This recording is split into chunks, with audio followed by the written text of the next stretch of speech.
High, কেমন আছো সবাই?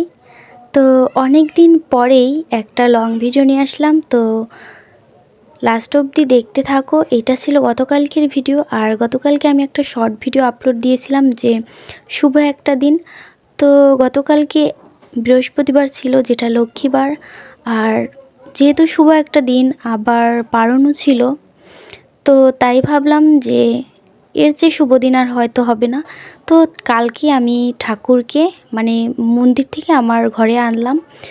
তো সকাল সকাল উঠে আমি স্নান করে নিয়েছিলাম, আর এইখানে একটা মাসি উনি আমার আসনটা শুদ্ধ করে দিচ্ছিল। তো তারপর আমি স্নান করে পূজাটা কমপ্লিট করে নিলাম। আর আমার খুবই ভালো লাগে জানো তো, যে পরিপাটিভাবে আমার ঠাকুর সেবা করব। সবই ঠাকুরের ইচ্ছা, আরও অনেক ইচ্ছা আছে, যদি ঠাকুর আশীর্বাদ করে তো একটু একটু করে পূরণ হবে, সবই তোমাদের আশীর্বাদে। তো আমি পূজা দিয়ে একটু গীতাপাঠ করে নিলাম। আমি চেষ্টা করি প্রায়ই গীতাপাঠ করার, কারণ গীতাপাঠ করলে জানো তো মনটা এতটা ভালো লাগে। তোমরা গীতাপাঠ করে দেখবা, সেম আমার কথার সাথে মিলে যাবে। তো তারপর আমি রান্না করতে চলে গেলাম, আর যেহেতু প্রসাদ খেয়ে রান্না করতে গিয়েছিলাম, যেহেতু পারণ 10টার মধ্যে ছিল, তো 10টার মধ্যেই আমার পূজা দেওয়া হয়ে গেছে। 8টা সাড়ে 8টার মধ্যেই আমার পূজা কমপ্লিট হয়ে গিয়েছিল।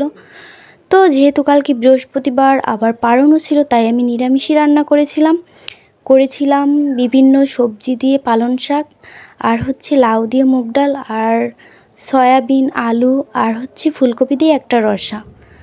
তো আমি অনেক তৃপ্তি করে খেয়েছি কালকে, জানো তো নিরামিষটা এত ভালো লাগে যদি রান্নাটা আমার মনের মতো হয় আর কি। তো তারপরে আমি গিয়েছিলাম একটু দিদির বাসায়। এর মাঝে আমার ভাগ্নিকে স্কুল থেকে এনে আমি সোজা দিদির বাসায় নিয়ে গেছিলাম। দিদি একটু বিজি ছিল, তাই ওকে স্কুলে নিতে আসতে পারে নাই, তো আমি নিয়ে গিয়েছিলাম। তো এই যে গিয়ে, যেহেতু পৌষ সংক্রান্ত ছিল তার আগের দিন, তো তাই দিদি পিঠা বানিয়েছিল, আর কালকেও পিঠা বানিয়েছে। তো আমি গিয়ে পিঠা খেলাম। তারপরে দিদির সাথে সাথে আমিও একটু পিঠা বানাচ্ছিলাম। এই পিঠাটা খুবই ভালো লাগে, বিশেষ করে আমি, দিদি আর আমার দাদাও খুব পছন্দ করে। তো এই পিঠাটা বানালাম, আর খুব সহজ। আর এই পিঠা বানাতে গিয়ে আমি আমার ভাগ্নে এত হাসাহাসি করতেছিলাম, ও পারতেছিল না, ও যেহেতু ছোট এখনও পারে না। তো পিঠা বানানো শেষ করে আমি খাবার খেয়ে নিলাম দুপুরের। তো ছিল বেগুন ভাজা, বাঁধাকপি ঘন্ট, আর সাথে ছিল চিকেন কষা। আর কালকের চিকেন কষাটা দিদি এত সুন্দর করে রান্না করেছিল, আমার অনেক ভালো লেগেছে।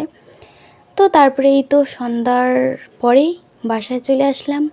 তো এই ভিডিওটা এই পর্যন্ত ছিল। তোমাদের সবার কাছে কেমন লেগেছে অবশ্যই জানাবা কমেন্ট করে। আর আমার পেজটাকে প্লিজ সাপোর্ট করবা, অল টাইম আমার পাশে থাকবা। সবাই ভালো থাকবা, সুস্থ থাকবা, টাটা।